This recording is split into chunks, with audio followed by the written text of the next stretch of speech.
He was like, look, it's so much heavier than you expect. And I was like, and that's what you bought it for. Do you know what's not more heavier than you expect? Episode 20 of the row with the podcast. I think that's the first time you've ever had a guest call out. There we go. Whoa. So Alex, thank you. You tricked me. I did. It's normally him. He's normally my muse which is for... why I'm not that fucked off, to be honest. That's fine. But yeah, welcome to episode 20 of the Roll With It podcast. We are coming to you, quote unquote, live from the Variety Bar Basement Dwellings. Perhaps the here. last place on Sucky Hall Street. Indeed, on You can Sucky get Hall a Street. decent pint.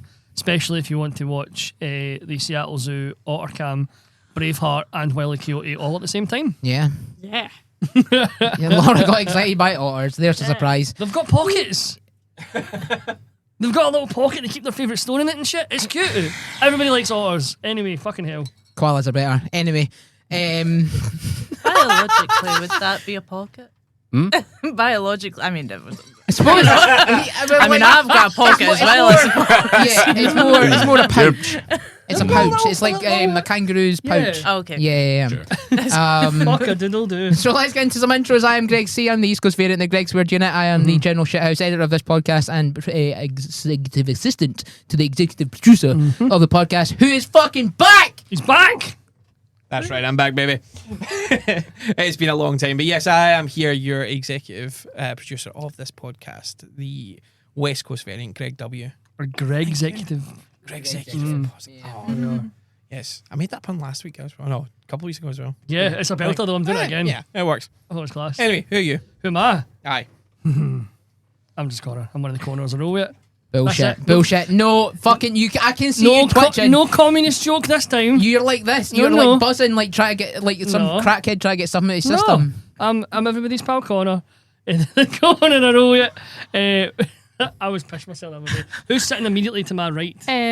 Pauline Bourdon Santos, French rugby union player. Yeah. Number 9. Number 9. Scrum half. I'm Laura. Apparently, I look like this French rugby player. She's the fucking double. Oh, wow, yeah. I am pale. She is pale. I am blonde. She is blonde. But she's also wee. She was like the wee side and of the also pitch. wee. So, Yeah. She was getting hoffed into all day. It was funny as fuck. Did she win? Was she good? No, No, they get beat. Yeah. Oh well. It was like giant lassies for Sheffield that look like they just come down the fucking beanstalk, just flinging it out. Wow. But it's not just us today. No, as you have heard previously and all throughout this intro, we have the better half, shall we say? I'm going to say it. I'm going to put myself out there. Yeah, I mean, immediately better behaved. It was a low bar, but you know, it's been raised. We have Alex and Lauren from Tartan Tabletop in the house. I know those guys. Yeah. Hello, friends. Hello, how you doing? We're all right. Yeah, we're good. How are you guys? God, you are thrown off there. No one has ever asked you how you No, are it's before. us, we It's the are. first time. Nobody fucking cares about that. Sorry, hold back the tears in We it. really, really don't. We are just a vessel. So how you guys been? You've been doing good. You obviously just finished up your fringe run, but we'll get into that later on. But I hope you've slept enough. You must be fucking knackered. Yeah, so we share one of those big Charlie and the Chocolate Factory beds. Yeah. The four of us sleep in it. So it's like Josh and Alex kind of like top and tail. Yeah. Like, and then like top, like me, like Josh, me upside down, Alex right side up, and then Niall sort of curled like a dog across us. Yes. Yeah. He's allowed a pillow when he behaves. Okay. So not often. No, not often. Yeah. How was the fringe run? Was it good? Yeah, it was great. Yeah. It was. This has been my favorite year we've done. I don't know about you, Of Lauren. course, yeah. Yeah. It was so fun. The venue was wonderful. The staff at the venue were really great to us. Our guests were really good.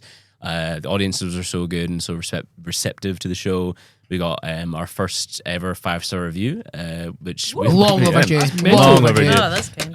And then we got another one. Yay! So now we have 2. Yeah. We recently found out we were named. So the British Comedy Guide, I think it's called, does their like top reviewed shows at the Fringe every year, and we were on the list. We were 93 of 94. Still counts. It still counts. Still counts. I will say They're it on does still count because you have to be above a certain criteria to be on the list at all. Oh, okay. So we just squeaked past the criteria. So we're pretty happy with that. Hell yeah. It's the most, and obviously we've been quite pally for a couple of years now, but it's the most I've seen folk mention you on socials like constantly. So obviously a bunch of our guys have all went through to see you a couple of times, but then it's like people that I kind of know like tertiary style. So like people that I Yeah. don't really know that I know, like, oh, we're going to go and see this thing at Edinburgh. I was like, okay, well, it's Yeah. like, oh, it's called Tartan Tabletop. Like, I fucking know them. Yeah. I'm pals with them. Yeah, Yeah. yeah. There you Like go. that's like it's like in the pub in Houston. I'm like, oh, sick. Yeah, and then you also had Roll With It podcast alum Beth D. Beth May. Beth May, sorry. Beth wants the D was the But name she of the wanted show. the D. And I've changed her name to D, so she got it. Congrats, Beth. Well done. But yeah, you had her on twice, I think. Twice, She's yeah. so cool. She was fantastic, and both her characters she brought were so brilliant. The first one, like, this might be the smartest D&D character I've ever heard of. So clever. She was it was like an X-Men themed show, and her character, she was introducing her character, talking about what powers her version of Noblin the Goblin had. And she was like, "Yeah, my special superhero power is that I just know everyone," which like the audience immediately were like, "Well, that ruins D&D." But you saw every single person who's a DM in the crowd just go, "Fuck, that's brilliant." Like, you obviously cannot do that in your home game, but for a 1 hour stupid piece of shit like Tartan Tabletop, do that. It's great. Yeah. Oh, it was so good. It's fucking genius. Yeah. So normally we like to start with like our fails and successes kind of the week and things like that. Therefore, you guys had anything this week that's been like, even in your personal life, just been like, ah, yes, I've done this. I mean that one. I thinking mean that that's 20. Yeah. Or something just went terribly wrong. Yeah. I'm not sure if you would deem this a fail or a success, but when I was on my way here, I was a little bit early, and I sat on a bench outside, and a drunk French man who was quite tall and quite burly and also very handsome. He Jules? Well, this is what. That's what I said as well. Straight away. Apparently, there's a man called Jules who's known in these parts. Yeah. He's one of our DMs and very good friends. It's not actually, but yeah. Well, he put his arm around me on the bench and was like, "Do you have a cigarette?" I'm like, I was like, "No, sorry, I don't smoke." And he stared into my eyes so deeply, like he could fix everything in my world. If only I gave him a cigarette. Do you take it as a compliment that he kind of thought you were a smoker? What, that I look emaciated and unwell. I got I got an amazing kind of compliment recently. I was at Chapel Roan. It was amazing. And I smoke cigarettes. But So cool. yeah, pretty cool. But this girl who went with my friend and her cousin, who's like a bit older than us, she's in her 30s, we're in her sort of like mid 20s. And I was smoking a fag, and she was smoking a fag, and she was like, "It's dead nice to see somebody young smoking cigarettes." She was like, "They're all on these vapes now, but it's dead nice." She's just like, he's going, "Well, you're your future, sweetheart." That's like loaded with fucking dread. It's like you always see it online and stuff, like when people, like young kids, are drawing like those essays with the 3 lines and stuff. Yeah. It's like so good to see the old ways getting passed down. But now she's like, it's just good to see young folks smoking again. Yeah. Ain't that vaping? Nah, Just your senior service. class, old school quality. Full tar. cigarettes, mate. A pack of cowboy killers, son. That'll do you. Fucking- So anyway, I'm there with the Frenchman. And, his arm is around me. He's kind of holding me. He's way bigger than I am. A man walks past looking at me and shrugs like, "What do you want me to do about it?" And I'm like, "Fucking anything, mate." And I was like, I go to him, "Well, I'm going to go." And he goes, "We'll leave it be then." Which is really quite philosophical. That's so. Sounds kind of like a nat 20. It's It so could weird be. and nice, I didn't though. get assaulted by him. It's one of those sliding Good. door moments in a parallel universe. You've went with them and have found love. Yeah, or being killed. Yes. I do think though that in Glasgow the vagrant, shall we say, is so much friendlier than the Edinburgh equivalent. Aye. The Edinburgh ones are fucking crazy. They're so violent and scary and unpredictable. Whereas in Glasgow, like, they're quite like jolly, and you end up with like a funny little story. In Yeah. Edinburgh, you're like missing limbs afterwards. You know, even though Edinburgh is so much like generally posher or whatever than Glasgow. I feel like I've been asked to more parties from, shall we just say, vagrants in Glasgow than I have anywhere else on this planet. Yeah. And I don't know if that's just something to do. I remember we were, let's say Barrio years ago, one of the boys I worked with were picking up our mate, and we just had a bit of Russian hard bass on in the car because that's the kind of guy that this person was, and these just like absolutely stocious Jakeys were coming up the road, and the big guy just chapped on the window, and my pal rolled the window down for a start instead of just being like, fuck off. He's like, "You like hard bass?" It's like, yeah. He's like, "You want to come to party?" And we're like that. No, but we were like, oh no, like at first we're like, no. And he's like, it's your loss, and then they just fucking like started like dance up the street. I'm like, should we get after them? Are we missing out on a big party, or like you say, getting murdered and my liver's Your stolen? loss is a crazy power play. I turned down an invitation. I mean, It sounds your like loss. he was right. Yeah. They probably went in a fucking cracking night and we were like, oh no, we're just gonna go home actually. Sorry. Oh dear. Yeah. Yeah. So I'm going to steal the time from the other DMs because we can talk about ours when we do our next session. Oh, okay. Yes. Because I've been away for like what, like a month and a half. Yes, it's been a minute. It has been. Don't fucking remind me. I know. It's been 2 episodes. I know. Aye, but that's It's been 2 4 weeks, isn't It's it? been long enough. So I sent you suppose. in our chat what we need to do with this one. Mm-hmm. Reminiscent of the Irish lad telling the story. I'm going to give you my nat 20. Oh, sorry. I'm going to give you my nat 1, followed by my nat 20. Okay. And they all come back to back. So, since I've been gone, I had to go down to England for my sister-in-law's wedding. Yay! I got drunk and spent a random £100 on the best set of dice ever. Hey! Was that the one you put in the Discord? It was. They were so fucking nice. Oh man. Right, I tried to cook my wife risotto for her dinner, but I forgot the rice. Oh. So I just made pasta with everything else instead. Hey! I had to go to dinner with my in-laws. Oh, I'm sorry. But we then went to see Daddy Freya after it. Hey, okay. But he didn't play Loch Lomond. Oh. But he did play a What to Dance with Somebody instead. All right. Hey! Then I spent the night out in the cold rain. Oh. But Glasgow beat Northampton in the rugby. Oh, jeez. But then I got a chest infection. Oh.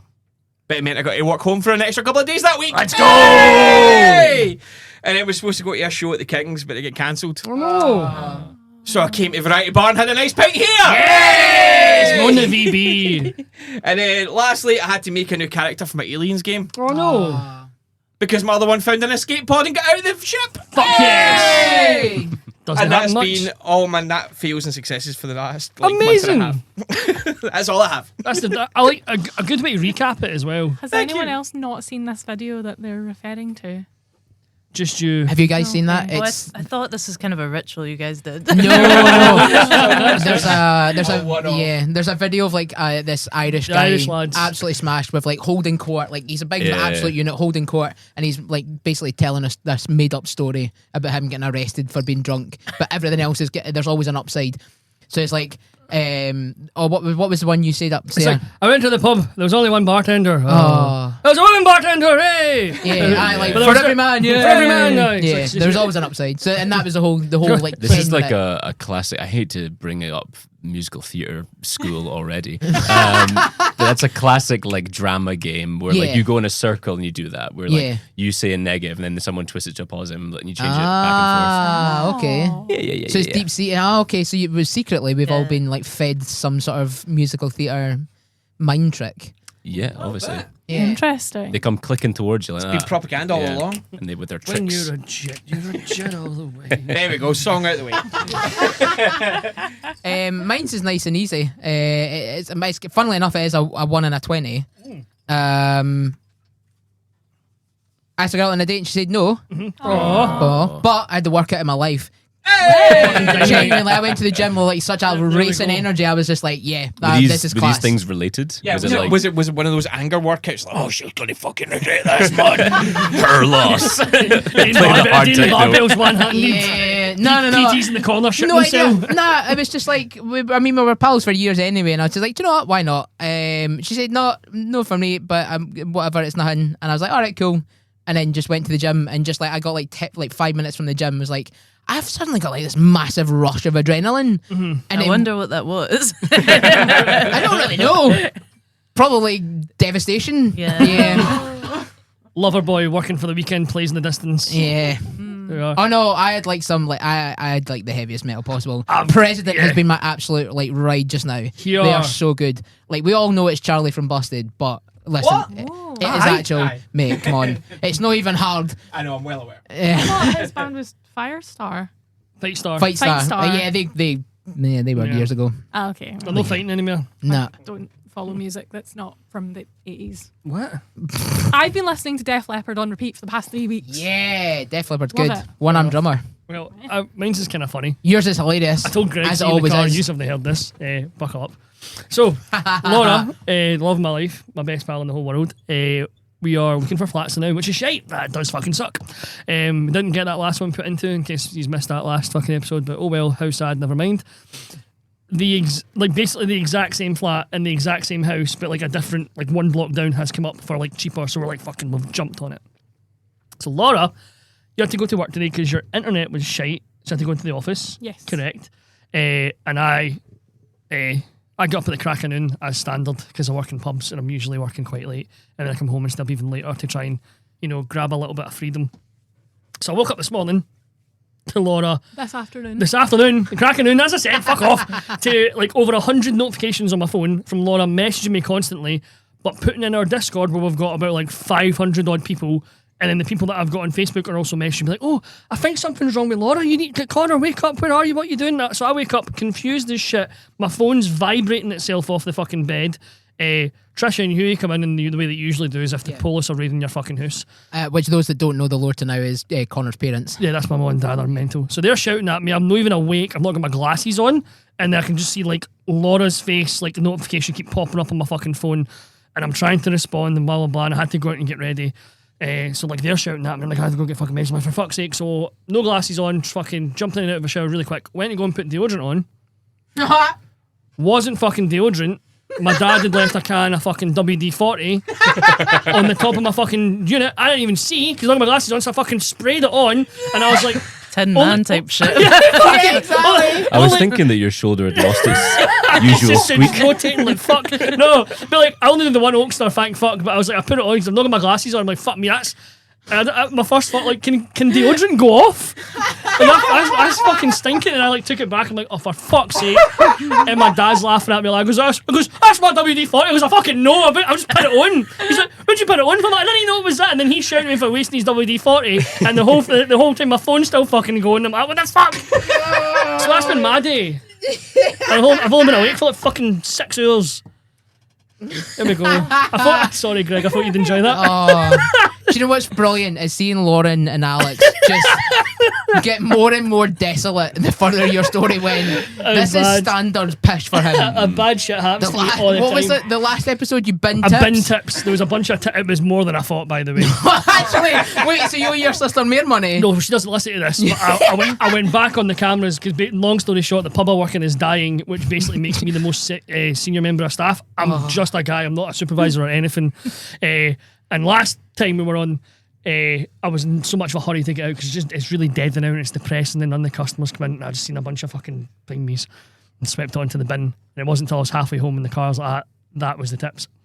Yep. And it was a bunch of notes. I reckon it was closer to about like 60 odd quid. Actually, straight in the fucking bin. Yep. All five of us just poof. Just like that. So yeah, if MD from the Fox and the Hounds Houston's listening, I know you're fucking not because nobody works there anymore. I don't give a fuck. I'm sorry. But, all right. And I'm not above going through bins. You should not have told me there's 60 quid in a bin somewhere. I was halfway home. See, if I was still in the building, I'd be like, straight in. But I was like in the car. I was halfway home. I'm like, fuck it. No, I'm not unlocking the pub to go get tips. It's not happening. Yeah. What about Laura?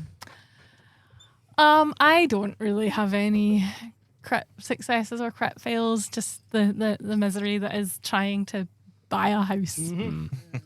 Yeah, which is definitely not a success. More of a survival check. Yeah.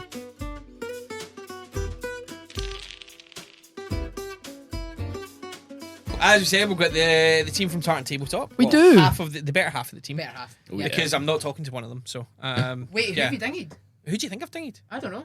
Well, he's He's not ringing him. Yeah. Tell me, text me back.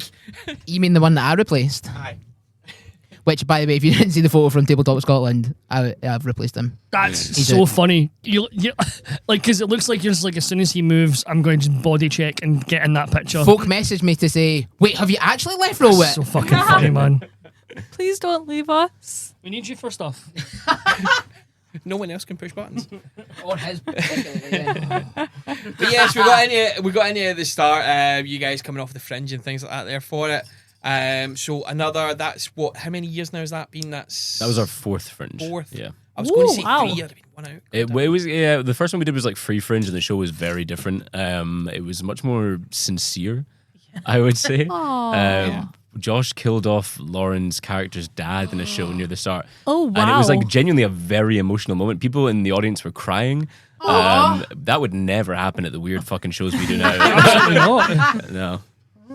No, it would be an entirely different vibe. It would be more, I've killed your dad, comedy. Yeah.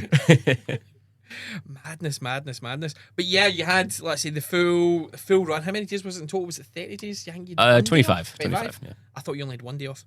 I'm giving you more. But there is only 20 something days of the Fringe, I think. Yeah, So we 28, did only have 1 day yeah. off, but it's not the full 30 days. So were you still okay? Because was that day was windy as fuck, and there were like shows getting cancelled everywhere. Were you Yes, still so okay that for was the one? shows that were all in like tents or shipping containers. yeah. We were in a nice building, which is not always the case at the Edinburgh Festival Fringe. No.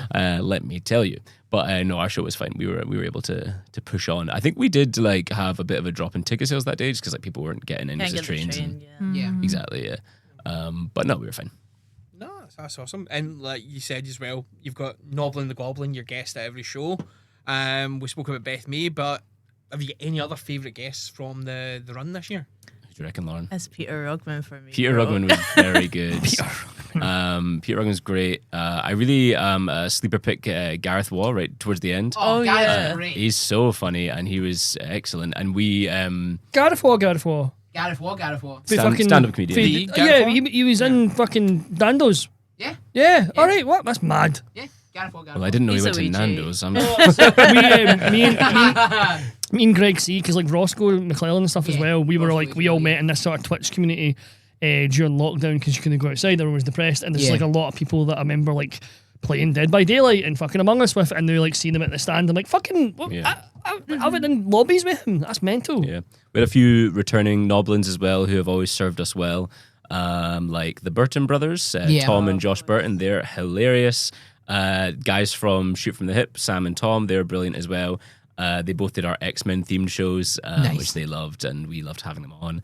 God, who else do we have back? We've had lots of times. Jodie. Jodie Sloan, of Yeah. course. But Jodie's not a Noblin as such. She's Oh, like yeah. She's a. I don't know what she is. extended cast, Yeah. yeah. She's the unofficial fifth Beatle. She is, Yeah. yeah. She's like a cousin or whatever, you Yeah. know, like, yeah. Just as long as she's not Yoko, that's my job. Yes, of course. Just bad girl in. Wait, are you then comparing Niall to John Lennon? Yes. So somebody's going to shoot him? Oh, I have a sorry. friend- Niall is Ringo. I Yeah. think we all... I have a 100%. friend who's been to our shows, and only if I go, Josh said this, Alex said this, I need to refer to us by our given Beatle names that he's given us, or else he doesn't know who I'm Wait, so talking who's about. You're. Oh, I don't actually know the Beatles very well, but Niall is Paul, Ringo. Yeah. And who's the I think me and George Josh Harrison. have you're to be... John and Paul. We're John and Paul, but Oh, which okay, and way I'm so around? that's George. Harrison. Yeah. Yeah. Yeah. And But I think yours are. I Harold think you're Paul. and Prince Caspian. Yeah, I can see that. No, Yeah. it's no disciples, Connor. Prince Caspian was a fucking disciple. That's It wasn't your world. fuck me. Oh, dear. But yeah, so that's kind of, I suppose that you've had that many guests, that many days running, that many different games. Is that the kind of intense part of it? Is having to kind of constantly be funny for that many days consecutively with that many different people, with that many different vibes, with that many different shows? Greg, it's awful. The humility there. It's awful being me. but It I'm is. so good God, at it. I have no pattern in my day-to-day life because I have to save it all for this fucking show. No, I actually think with the Fringe, I don't know about you, Lauren, but I get very like in a rhythm with it, and it's like, right, I can do this every single time. It's the shows outside of the Fringe. I panic for like a week coming up to them, and every time I say it to them all the time, I go, this is the one where they're gonna find us out. This is the one where we get caught stealing people's money and being unfunny or whatever. Yeah. Cage is gonna come down. Yeah, like they know. Whereas in the Angry Fringe, villagers come in and stuff, pitchforks. And yeah, shit, yeah. yeah. Whereas in the Fringe, I think I don't have time to like freak out about it. So it's always actually better, I think, in a way. Yeah, and I did some investigative journalism. Oh, here we go. AKA I looked in their Tartan Tabletop Discord and seen some lovely messages between the four of you. Obviously, someone had asked, like, what's your favourite thing about the person that sits to your right? And you decided to skip, I think it was Lauren, skipped Noblin the Goblin and went, oh yeah, I'll do Alex then. Yeah. Well, let me do 70 compliments about the Yeah. Does that, I mean, I suppose you've been doing it for 4 years now, but early on, was that kind of a big strain on like your friendship and stuff? Or did you know each other long enough prior to that you were kind of like comfortable being in each other's personal space that often? I think so. We don't know each other for a while. I'd known everyone longer than some. Like, so I knew Lauren for 3-4 years before that. maybe more, maybe 5 years. More, yeah. We've known each other since 2017. Yeah. Okay. Yeah. So like quite a while. We're like fast friends as well. It's like I met also Josh and Niall in 2017, but me and Alex had class together, and we were. It wasn't like we just had class together. We were fast friends. Like, yeah. Lauren loves to tell the story where we were like we did fucking musical theatre. Can I tell? Yeah, go. We started studying musical theatre together. I was only 17 when I started uni drama school, so I'm like just a wee gal, wee shy gal, and there's only one boy in our class, and it's and he's and there was only one space at the ballet bar.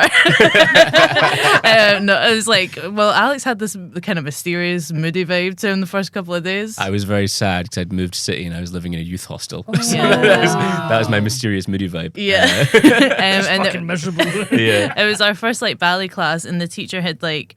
I'm not a very confident dancer, so I'd been going up the back the first couple of days, and she had asked me come down the front, so I can like bully you. No, I'm joking. She said come down the front, and obviously Big Ballet Boy Bath was right.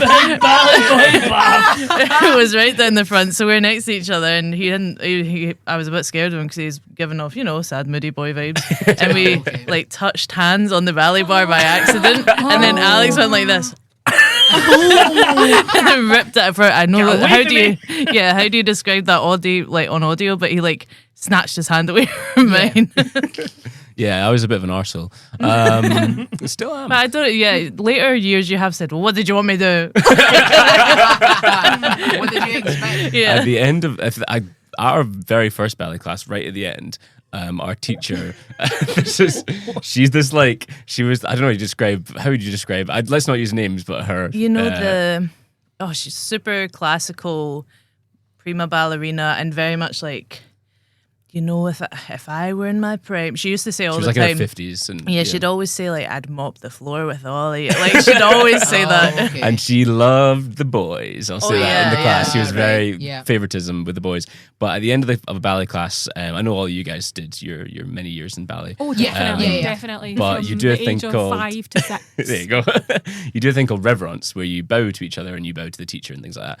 And this woman was like, ladies, bow to Alex. Not like to the gentleman, not to the man, anything like that. Just like to Alex. Specifically. Yeah, so I had all these women bowing at me. And then, which is a theme for the rest of my life. I've seen it. And then she goes, and Alex, bow to your ladies. And then she comes in really close to me and goes, this is my first day, I'll remind you. She goes, they are yours to do with whatever you please. What the fuck? And then she says, and you'd be a fool not to. And how old were you at this point? I was like 20. Oh, okay. So just like yeah. giving you an absolutely sounds overinflated gross. ego. Insane Yeah. vibes, bro. That This is the is- same woman who was like, come to the front, little girl. Like, on my first day. Like some sort of weird child snatchers, like, yes. So I think I do genuinely think that the experience of drama school like forces people to come together because drama school is very nuts. Yeah. I've heard some and- horror stories from Oh, yeah. friends Oh, that girl, I- how long have you friends got? from Yeah. previous jobs. So yeah, I think it forced us to all become friends really, really quickly. And particularly with me and Laur being in the same class and Niall and Josh being in the same class. But I also only just met Niall very recently, and I was living in that youth hostel, as I said. And after about a week of living there, I really didn't know Niall at all. He just came up to me and he was like, I hear you're living in a youth hostel in Annie's Land. And I was like, yeah, kind of grim. And he was like, not anymore, mate. You're going to come sleep on my couch. So I did not know him. Very nice. And I slept on Niall's couch for 2 months while I was waiting for my flat that I was renting to be ready. Yeah. Which is crazy. I did not know him at all and just ended up sleeping on his couch. And then Niall and Josh lived in the same building. So that's how I met Josh a lot and saw him a lot. And then the building I moved into was one building over from that one. So we were all together all the time from that moment. That's awesome. That's a wild origin story. Yeah. Yeah. Yeah, why didn't the other two tell us this origin story? They 'Cause were just like, they're useless bastards at this kind of thing. And I've listened back to their episode with you guys. Half of their answers are like, no, I don't know. I love when you gave them the chance to promote. They're like, yours when's the next show? They go, I don't know, we're plugging away, but Like, me, not better than they did. You have to ask Alex. I don't know. Niall said it's like, what do you guys do? Like, you've got this kind of, you get this powerhouse kind of following you do this. So I just roll dice and that. Sound. It was even because the next guest we had on after the boys was Beth May, and I specifically said it to her before recording. I was like, "You remember where your show is, right?" And she was like, yeah, because the guys did last week. Because the last ones didn't. Yeah, they are both useless pricks. So fucking funny. Oh man. Oh dear. So for the run this year, obviously used to both players for the full run. Do you have any favourite characters that kind of stand out for you guys this year that you kind of come across? I really loved playing as a knocker-upper. Knocking up was a real life Victorian profession, where you went around people's houses with a big long stick and you woke them up. Because you didn't have alarm clocks, so you paid someone to do it, and they'd come was and there wake you up in the not morning. a woman who was like the most famous knock worker and she had a straw and dried your ma. peas? Right, guys, that's me. I'm awake.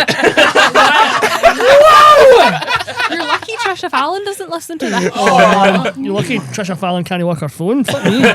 Jesus, absolute savage. Incredible. That's 10 out of 10. Right, we'll just end the podcast. Yeah. Shortest episode we've done. We're not going to top that. Confirmed kill. Tell us more about knocking people up. Yeah, I mean, like, as you can see, there's lots of very easy jokes. And when you're that far into the run, this was like the third or fourth week, you really need something to just carry the show for you. And just being like, every time you meet an NPC, just going, I knocked him up this morning. Like, it's just, it's a piece of piss. Comedy's really easy, guys. What was yours, Lauren? Favourite? I kind of have two. Well, one is not that interesting. I kind of do often, not in the show, but in life, I do a Judy Garland impression every couple of hours. No. Oh, no. So we did Wizard of Oz, and I was like, they're doing sort of plays off the characters of Wizard of Oz. I was like, I'm going to be Judy. I'm just truly going to be Judy. Yeah, but a new character, something totally different that I haven't done before. We did an arcade game. And I'm not like your classic kind of gamer gal. I'm a big simmer. And I was a big Professor Layton gal, and I was a big Cooking Mama gal. Yeah. So I really wanted to be Cooking Mama, but I did not want to be cancelled. I didn't want to do I didn't want to do the accent. No, do the accent. You showed me doing it lots of times. No. Cooking Mama. But I did Cooking Ma, which is just a Scottish Ma. Shouting at folk, yeah. It was good. Just stole these and tripe. Keep scoring the sugar. One of our, I really loved as well, Peter Rugman. He did his Noblin the Goblin. It was so funny. He did a couple, but the second one he did in particular, he did it as like an Australian psychic. And he was like, I'm Noblin the Goblin, psychic to the stars. And we had like, one of the other players was like, their character was like an orphan. And he was like, oh, I'm getting something for us. The spirits are talking to me. They're talking to me. Oh, it's your mum and dad. Oh, they're here. What do they have to say for themselves? Oh, they... Stop it. They keep kissing my neck. Why are your mum and dad kissing my neck? It was like, your mum fancies me so much. It was so good. He's like, I'm getting something. Oh, they're saying I have glistening abs and fabulous pectorals. It was such a good bit, and I want to steal it so badly, but everyone would know. That's fucking brilliant. Oh dear. So, like we said as well, like you did those 25 shows. How kind of like grueling is that to do those? Does that kind of take your love of like D&D and games and things like that there away a little bit because you're doing so much of it, or like it turns from a hobby into like full-time work, which we are fully aware of as well, because like it's work for us. Yeah. Well, I mean, like we're on record saying that we just no longer play D&D outside of the show. Yeah. We play other TTRPG systems, but even then, it's like it really does become a competition of like who can be the funniest, which is exhausting, especially when there's not an audience to confirm who the winner is. It's not a competition. No, it is. No, we really very rarely play D&D anymore. Lauren has almost never played D&D outside of the show. I don't know if this is like sort of pulling the curtain away, but I learned D&D to do the show. Yeah. When Alex was like getting together there, because me and Alex, we had, we'd done drama skills together, we graduated together, and we did contract together where we were in a pantomime. And we were on tour together. And then the January, so it obviously finished up December. And then in the January, Alex said, "Oh, I'm putting together this like D&D show. Do you want to try?" And I was like, "All right." Sounds good. I really need to find those like screenshots because it's like quite. If I could see now that I'm I like, especially when we were going to like Australia, for example, my friends were like, "Why are you a pro D&D player?" I was like, I stumbled into it.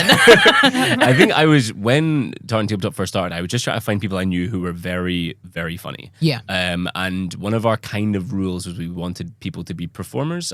I found that like, we have had people in the past who are like D&D people on the show, and sometimes they're really good because they just have a natural instinct to perform, and other times it doesn't go so great because they've never done anything with an audience. So I was like, right, I want performers, I want people who are funny, I want people who have improv experience. Yeah. And Lauren ticked all those boxes.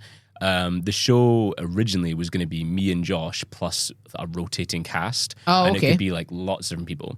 And then our first show was me, Josh, Lauren, Niall, and this other guy called Sam, who we still do shows with. He's just not available to do every single one. And it was like, oh man, that works. Yeah. Secret sauce. Why change it? Yeah, pretty much. Why change it? That run of the Fringe had already been kind of set of like what guests were going to in, so it did change. And Lauren, in particular, did not that many shows that year. And Niall, he came and did a few more, but than he was originally supposed to. But it rotated a bit more. Then when it came time to doing the next year, it was like, well, we want to get Lauren and Niall as much as possible. Yeah. And then when we were when we were about to go to Australia, it was like, well, who do we bring? Obviously, Lauren and Niall. Yeah. And it felt, I think even at the time, it wasn't like set in stone that we'd be bringing you two. We knew. Breaking news. Well, it was. I think that was the moment. It was like, okay, I guess this is the four like that we're doing this with. Because that was after our second year at the Fringe, which again, our second year at the Fringe was still a little bit of the rotating cast thing. But after Australia, it was like, this is set in stone. This is what the cast is, and we get one guest only. Yeah. As much as possible.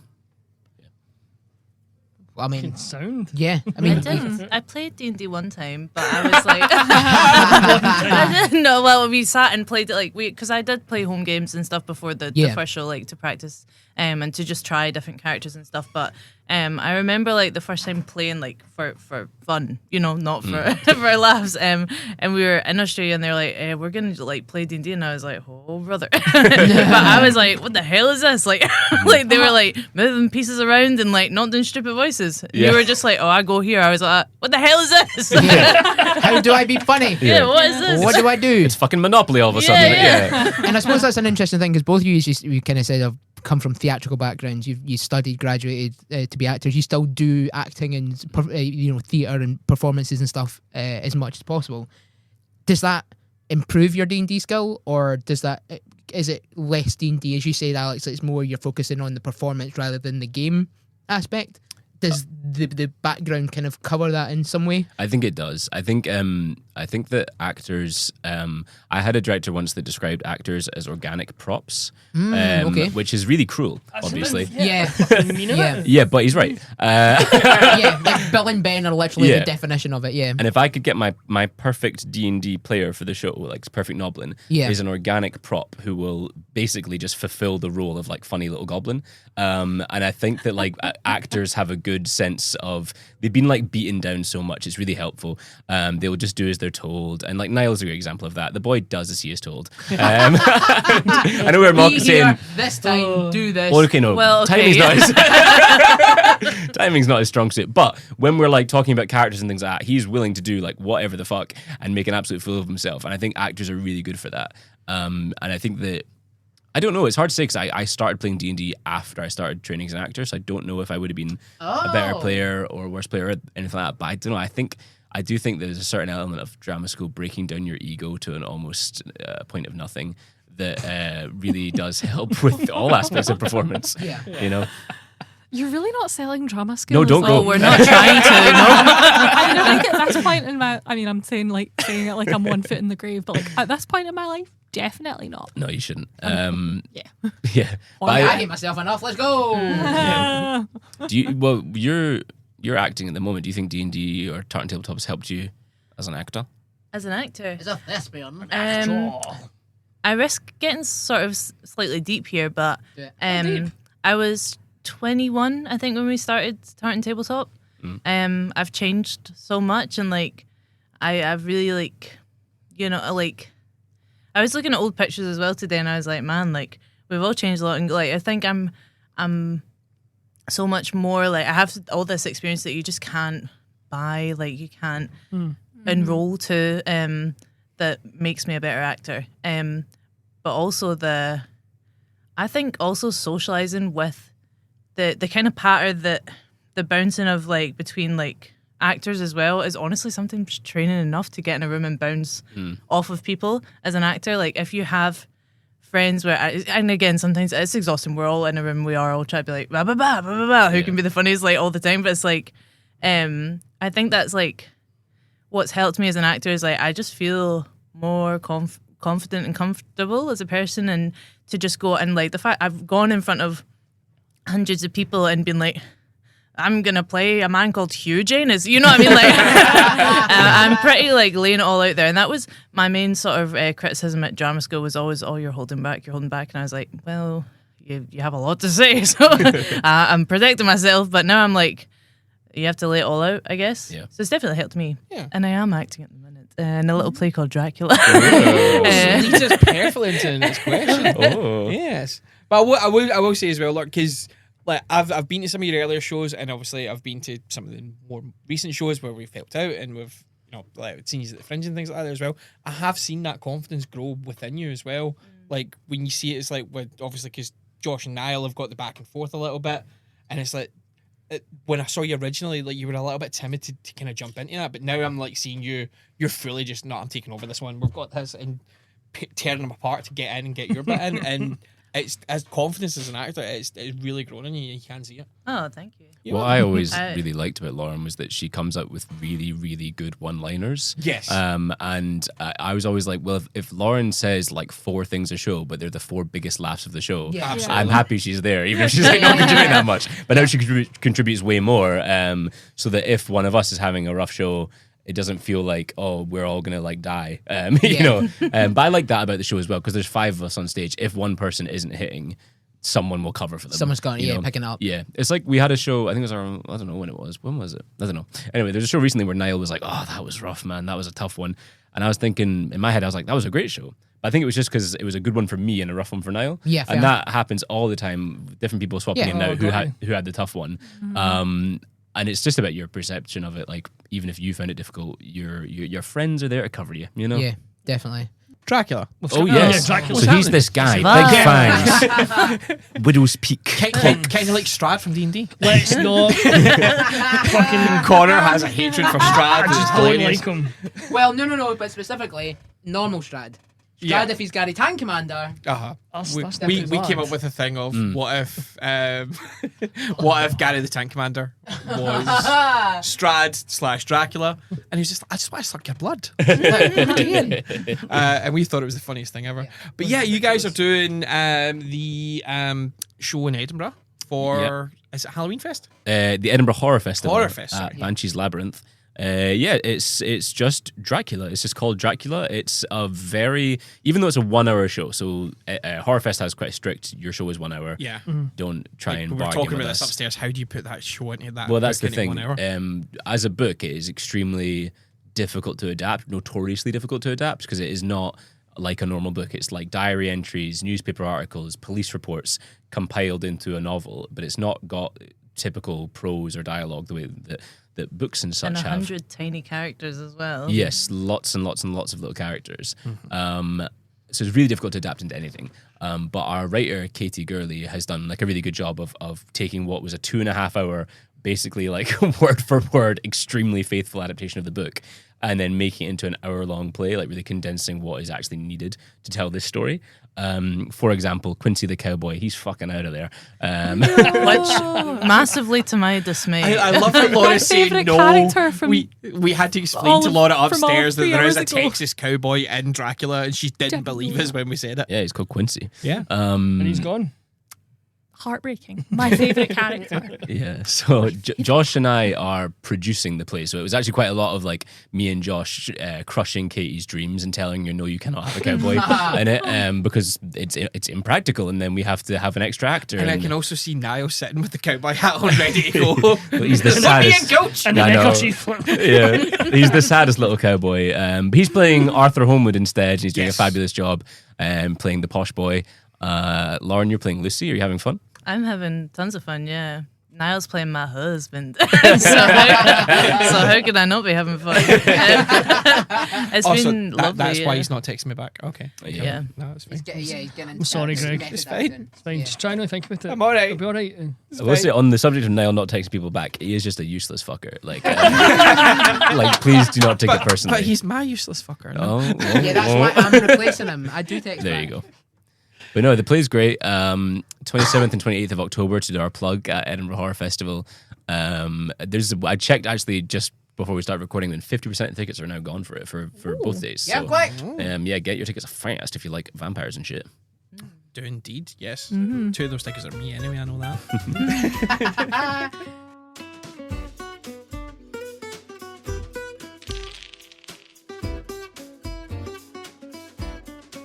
So, questions from the Peanut Gallery. No, Yes. from our Discord. On the Yes. Discord. So I wrote down a couple, but if you guys have, Yeah, you yeah, guys yeah. have got the Discord open. Oh, Yeah. there's We're not fucking they're not hundred. just being rude, We're guys. not doing all of Sorry. them. Yeah, There's yeah. loads. For the viewers at home that are listening to this and cannot see this, Connor, Lauren, and Greg C were all on their phones there. Whilst Podcast questions, you can see it. our lovely guests were talking, but they weren't just being rude.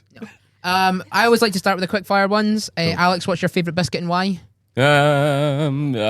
Jaffa cake, because it's a mystery. And Lauren, your favourite biscuit? Oh, have you had the M&S custard cream dipped in chocolate? Oh, absolutely. It's Yes. very good. Good yeah. shout. Beg your pardon. Good shout, Lauren. That's Yeah. inspired. I'm going to eat It's it. quite Because a- it's like quite a custard cream. whorish So, like, you know, a biscuit. penguin's a Aye, bourbon yeah. dipped in chocolate. This Oh, of is a course. new one, which is the custard cream Oh, dipped in chocolate. fuck my bonnet. You've That's completely changed my perspective on penguins, by the way. I had no Yeah. idea. Yeah, just eat Tim I Tams. It's don't better. like penguins. You don't like you. I like Just eat Tim penguins, the Tams. animal, not No. penguins, the biscuit. Yeah, fair. The biscuit thinks you've got a smug aura. Favourite dinosaurs? Triceratops. Triceratops. Nice.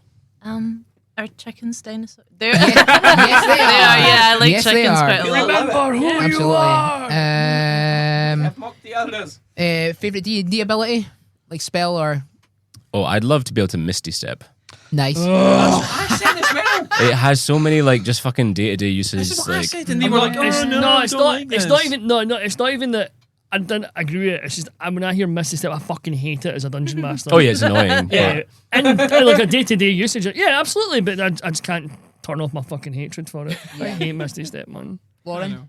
I suppose real life application, I would like Misty Step also, but I have like such a soft spot for the spell Grease because nice. when Alex Very was funny. teaching me how to play D&D, he was just like, how do you teach someone 5e and like, do you know what I mean, throwing it together so quickly? And he was like, oh, and you're gonna do this and that, and then there's a spell, and he went like, I think you're gonna want this one, to be honest, but it's a spell called Grease, and you make everything greasy.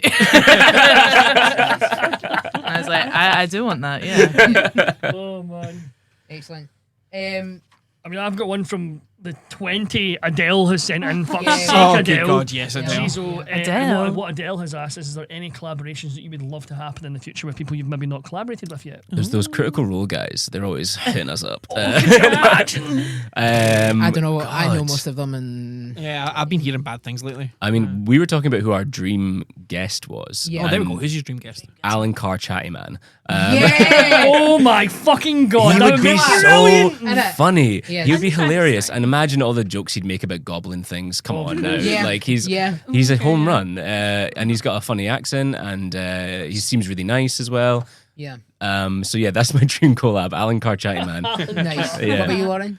I mean, the dream would be like Taylor Swift. Like she's like everything to T-Swift. me. Yeah.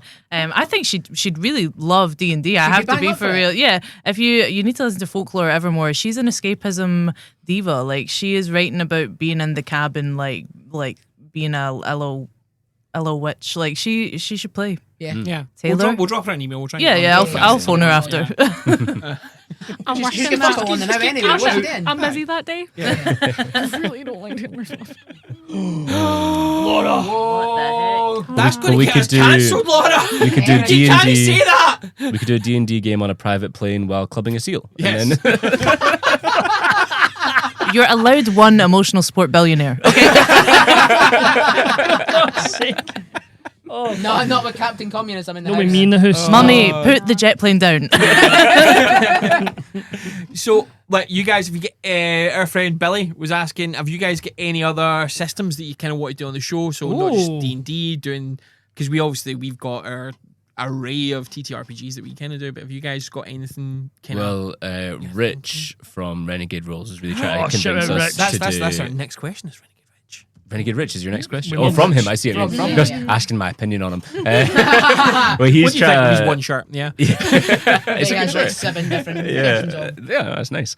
No, he's very keen on Daggerheart, and he was talking Yeah. to us about it, and it was making me think, like, you know, the problem with Tartan Tabletop is that we want to play other systems, but we have a lot of people that come see the show who know D&D. Yeah. We definitely have people that come see the show who do not know D&D. Yeah. So if you're trying to explain to them, like, the thing that they vaguely heard about on Stranger Things, that's one thing. But if you then try to explain to them something completely different, you know what I mean, it still uses dice and it's still a TTRPG, then you have to explain to them all these extra things in the show.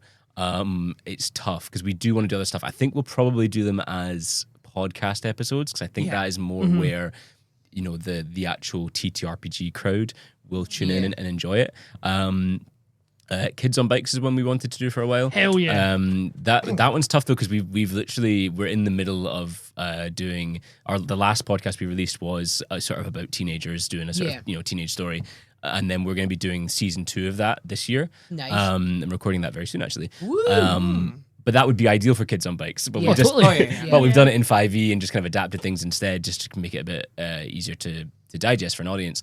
So maybe we've like missed the boat and we should do a different. I mean, there's different variations of the kids on systems because you get brooms and capes that are now there. Okay, So yeah. And then Good Teens in Space is coming out soon. It's done. Past Oh, it's done? No, yeah, no, Space okay. is the other one. Yeah, yeah. Capes is the newest one. And then Teens in Space. Never Stop Blowing Up's the That's right. amendment Yeah. for it as well. Yeah. So Yeah. Yeah, Yeah. different versions, yeah. there's loads of them. Lots Dads of on options. Moors. This Dads is why on we're the Moors. TTRPG geeks. We got recommended a game called Eureka in our Discord like yesterday, I think. So I'm going to look into that as well because it sounds pretty cool. It's kind of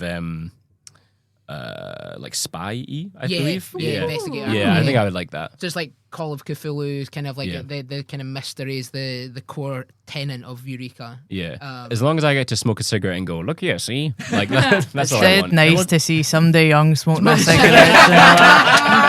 It's not enough for me to ruin my own lungs. I have to roleplay it as well. Yeah, that's pro comedy. The comeback, the callback. Oh, yeah. fucking She's a So master. yeah, as we mentioned, Renegade Rich has got a question for you. Yeah. Hi, Which Rich. of your characters are you most proud of?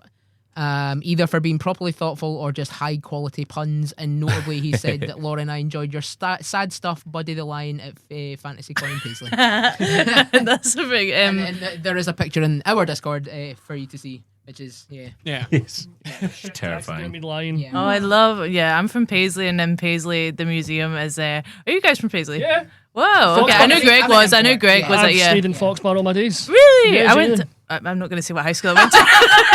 I went to the high school in in Foxbar. What? Oh shit! Okay, yeah, fair enough. Yeah. Right, cool. I went Castlehead. I don't give a fuck. Yeah.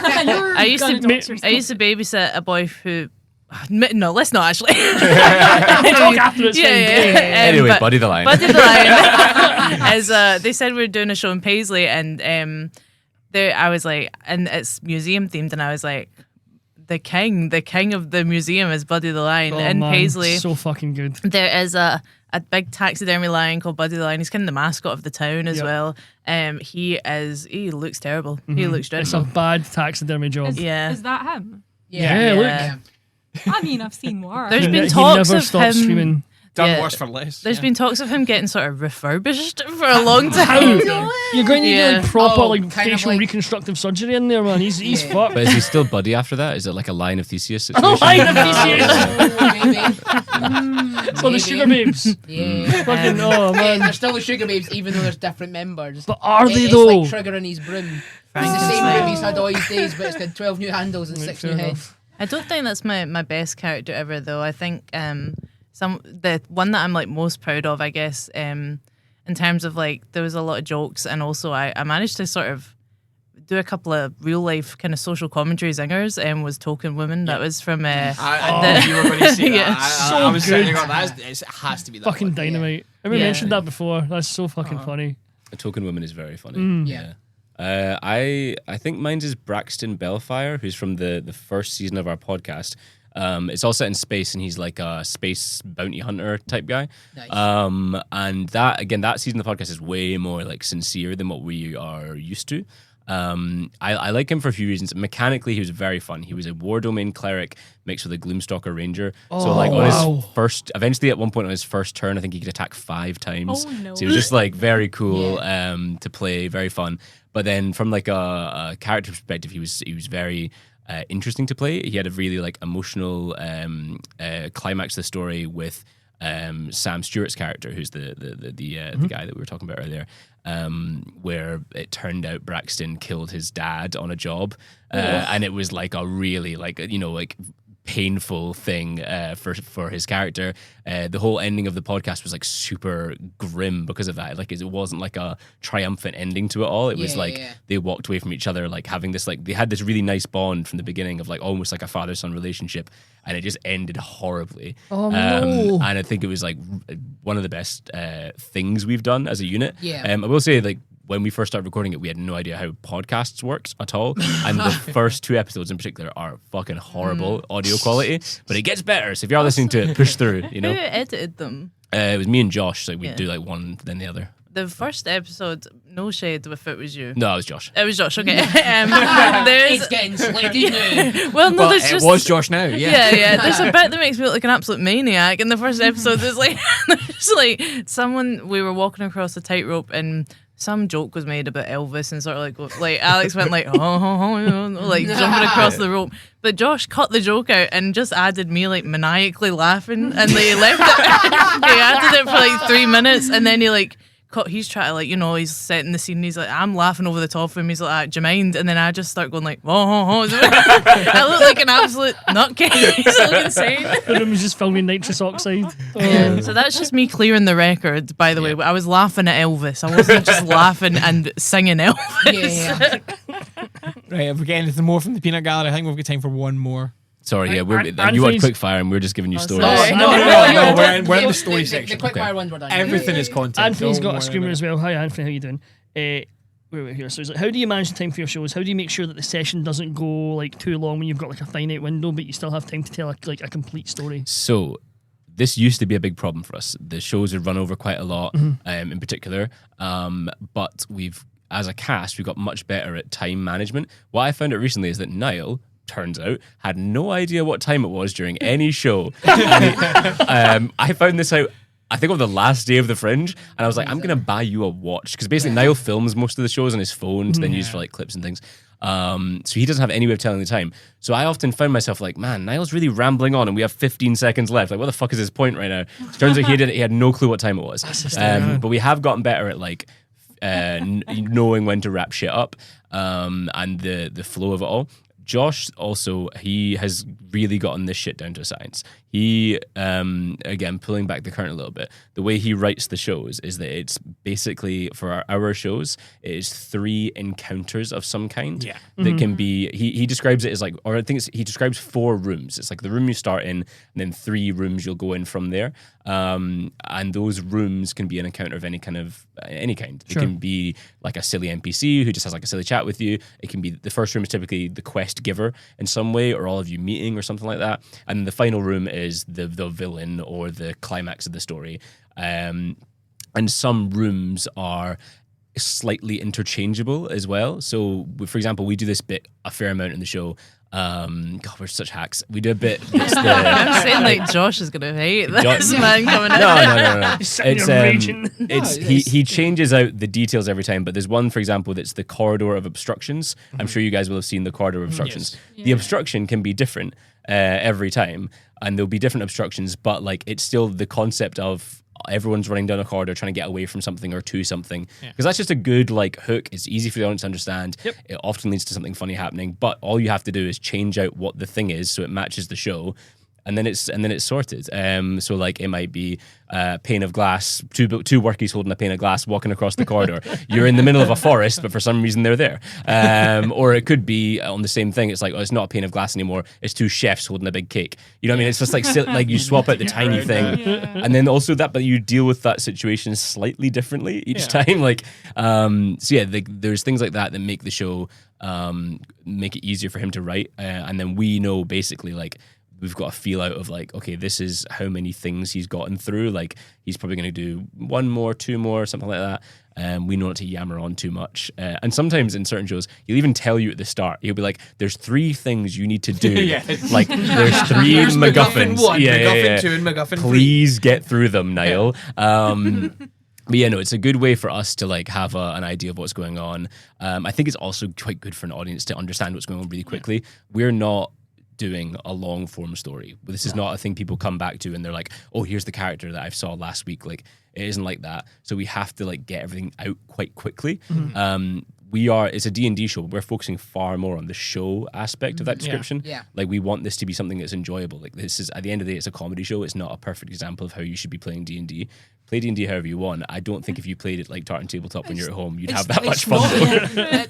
I'll defend that and say it's not far off it, because the way that Josh does it is there is a one-shot technique in the book, the core book, that's the 6-room dungeon. And it basically explains it. He just basically takes 2 rooms out of that and gives you guys the perfect one-shot and just is able to kind of compress it down enough. So it's like he is actually playing more by the rules than what we normally do on our night. Yeah, we're pretty fucking fast and loose. I don't know how to play D&D.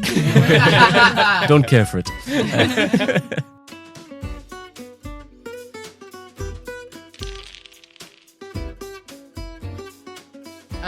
Well, unfortunately, time's time. It's time. We have warbled and enjoyed each other's company for what is long enough, because, as we have noted several times on this podcast, it's fucking oven in here, man. It's warm. When is it winter? We should have put Fanny on it again, we forgot. Yeah, I forgot. But she's alas, sitting there dear laughing folks, plug away what's coming. Obviously, you mentioned earlier your Dracula show. Yeah, we've got Dracula on the 27th and 28th of October at Banshee's Labyrinth. And then before that, we have on the 23rd of October, we're doing a show that is raising money for Mermaids, the trans youth charity. And that is at the Gilded Saloon, which is a new venue that Gilded Balloon are running. And we'll be in drag. Oh yes, and we'll all be in drag. Yeah. Oh yeah! If you've ever wanted to see Josh Aitken's cock hanging out the bottom of a skirt, yes, that is your chance. Never wanted to get anything more in my I life. can hear the ticket sales already. Holy fuck! Shing, Mermaid's making an absolute. I know. Yeah. bank Well, out yeah. of That's that. the thing. Is maybe like I think this might be like one of our most anticipated shows because we're all going to be in drag and we're making no money off of it. That's going to be great. And then we've got our Christmas special as well on the 20th of December at St Augustine's in Edinburgh. So that's a big, huge church. Yeah, St. Augustine's amazing. And we're going to desecrate it by being gross. And season 2 of Help, My Teacher's a Zombie will start recording soon. Yeah, that'll come out before Halloween as well. God, we're busy bees. Busy peeps. Yeah, I've heard that's recording potentially this weekend. Yes, I believe so. Don't give up too much of the game. Yes, but guys, it's been absolutely fantastic. Thank you so much for having us. Yes, I wish this place was bigger so we can have all 4s on at the same time, but that would just be far too chaotic. Could you imagine? I know. Jeez, it would be mad. I mean, it would only be 3. Yeah, it would only be 3 because me and Niall would just sneak away. Yeah, exactly. It does work. subtle as fuck. Anyway, that's us for the podcast. Tune in again next week. Bye everyone. Bye. Bye.